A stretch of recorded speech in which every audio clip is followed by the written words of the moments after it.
దేవుని నమ్మినవాడు మోసపోడు, దేవునికి పిలుపుకు లోబడినవాడు దివాళా తీయడు, దేవుని వెంబడించేవాడు నష్టపడడు, నాశనానికి వెళ్ళడు.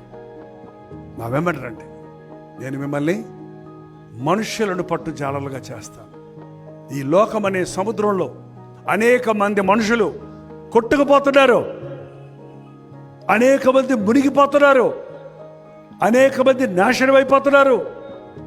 అట్టి వారికి రక్షకుడున్నాడు, ప్రాణం ఇచ్చిన ప్రభువు ఉన్నాడు.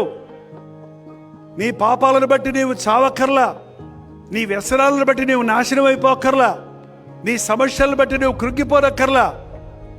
నీ కొరకు ప్రాణమిచ్చిన యేసు ప్రభు కృంగిన వారిని లేవదీసేవాడు, బలహీనులను బలపరిచేవాడు, పాపులను క్షమించేవాడు అన్న సత్యమైన స్వచ్ఛమైన సువార్త ప్రకటించడం చాలా ప్రాముఖ్యమైనది. అదే పని చేసుకుంటూ ముందుకు సాగుతున్నాను.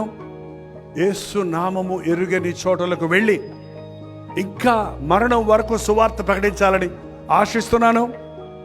ఈరోజు జైపాల్ ఇలాగ ఉన్నాడంటే ఆ రోజు ఆయన పిలుపుకు లోబడి ఈ రోజు వరకు ఆయన అడుగుజాడల్లో నడవటం మూలానే.